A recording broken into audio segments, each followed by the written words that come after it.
Hey everyone, it's Lori, and I have Charlie Milkey with me. Hello. And he's my ever faithful bass player that records with me, and I really appreciate that. So you hear him a lot on this album that's coming out.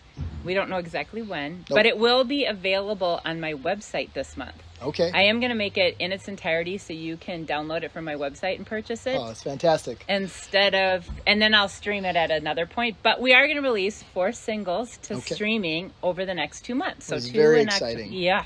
2 in October, especially since I started this in January. I think it's actually gone really fast, but I've been sitting on the recording since the end, since July. They've been ready for a while. They've been ready for a while, and I took half days off of work. Wow. Every Wednesday, and I worked, chipped away at it. So that's what I was really excited about. So the new album is called Red Lights, Right Turns. So so that album, I'm really excited. It's about bad decisions and trying to make better decisions. So we'll see how it goes. I don't think my mom will like all the songs on it, but that's okay. Oh, that's important that she doesn't. Yes, it's important that she doesn't. So I'm going to release our first song off this album. Charlie's playing on it. It's called Calm the Storm. Okay. And that's going to come out on October 9th. Wow, it's coming up. So just almost Just a week. about a week, yep. Yeah, so very exciting for that one. And then we'll have 2 weeks later, another song, 2 weeks later, et cetera, et cetera. They just keep coming. They just keep coming. So the first one is Calm the Storm.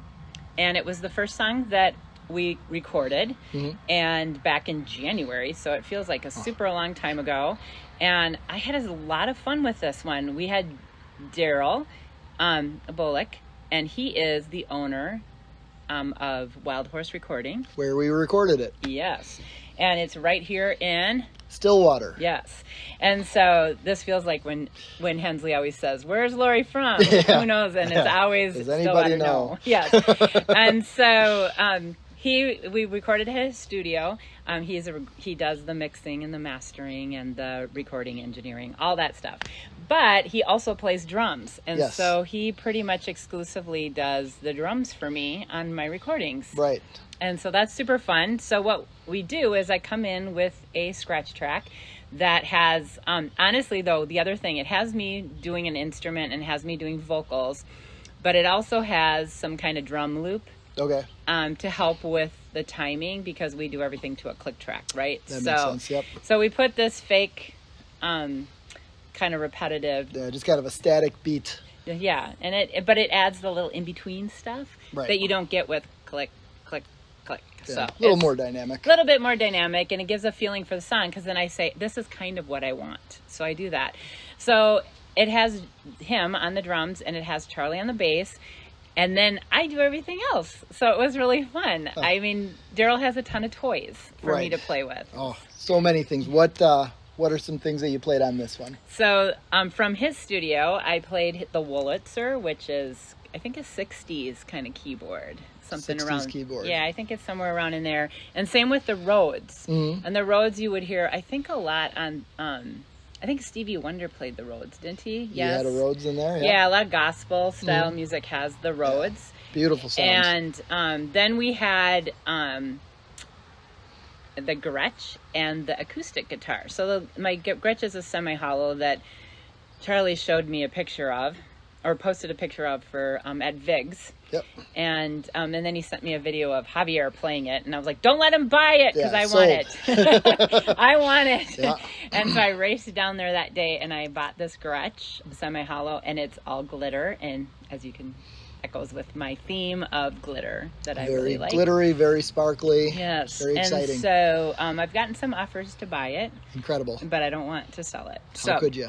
I couldn't, because it's perfect. So I did my Gretsch, and the interesting thing I did between my Gretsch and my acoustic was to play the chords differently. Okay.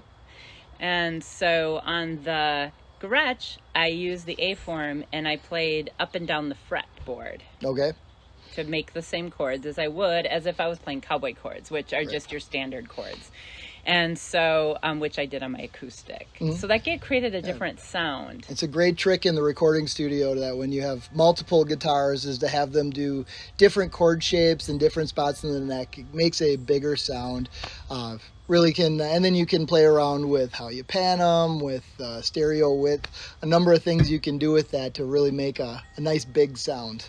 Yeah, and I do think he used that panning technique because I do remember them being on separate channels, like one on the left, one on the right. Yep. So, yeah, so we did that. And besides, like, the keyboard toys that I got to play with, I got to play with the Moog a little bit. We did a little bit of the Moog on there, which is an overwhelmingly number of choices of sounds. But you can get really weird contemporary sounds, which are not necessarily my favorite because I don't really do kind of new agey. Right. The Moog being a synthesizer, all analog. I don't believe this one has any presets on it, so you just have to dial it all in yourself and just find the sounds. But we would sit there and click through whenever we use it. Why would we like this sound? You can kind of narrow in by choosing categories, but so I did play with that a little bit. And then the other thing that I did was actually I played the piano on it. So you'll hear this kind of melody line, counter melody, I would say it is, bum bum bum, that kind of goes over most of the song. Yep. And that was all done on the piano.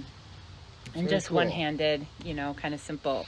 So that was really fun. So we were able to kind of like create that sound, which was a lot of fun to be able to do all the parts and, not have to wait for anybody else. So it's something that we could do in an afternoon and finish up. So move through stuff pretty quickly when you're doing it all yourself. And some of it you have to kind of figure out as you go because all of a sudden you get an idea. Right. Because Daryl gets ideas and then I have to. He gets a lot of ideas. He gets a lot of ideas and sometimes I don't know about that. And then sometimes I like, I love it. Yep. So we have lots of those moments in this album. Right. And so then let's talk about the song itself.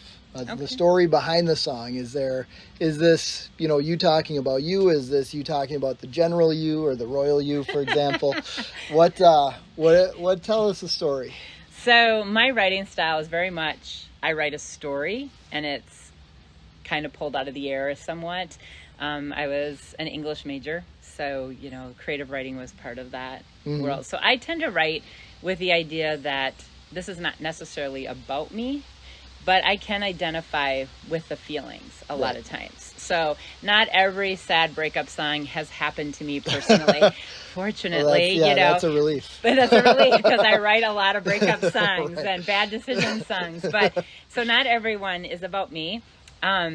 Still trying to get my mom to understand that because she kind of equates that to like this is real. This is what's happening to me every day, and she doesn't approve always. So so we just kind of it's a story. We're being a little ambiguous, as my niece would say. Fair enough. And so this is a story about sometimes in life you just need to calm yourself. Like you need help to just get reset. And I think, so this song is about finding that person or people in your life that can help you reset in that moment, who make you feel calm. And they don't push your energy levels up and make you feel horrible or anxious and kind of like work does for me sometimes.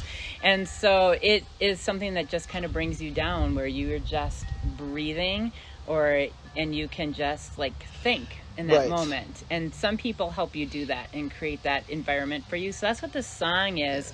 Just sometimes you just need someone to hold you and just say, not solve all your problems for you, but make you realize that you can get your heartbeat back to that calmness. You can get that center.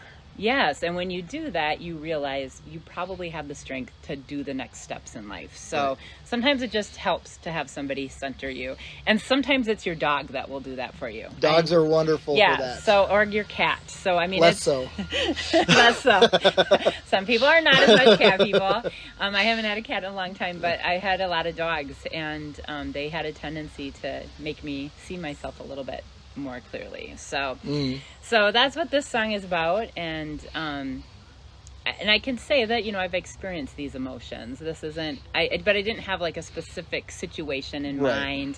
I tend to do that, and I tend to write the song, the lyrics and the melody at the same time. That's just kind of my Right. particular style. That's the process. That's the process for me. So we have Calm the Storm. Okay. And this one comes out again when? October 9th. It's October a 9th. Thursday, so it'll be available midnight and the day that it comes out. So 12 a.m. they go live. So at 12 a.m., where will they find this? Oh, on all the streaming services. But also on October 9th, I am going to make the whole album available. I Fantastic. believe it's October 9th. If that gets delayed, I'll let you know. But So stay tuned for that. stay tuned for that. And I am ordering CDs. So Okay. I need to get that order in. So in about 2 weeks, I'll probably have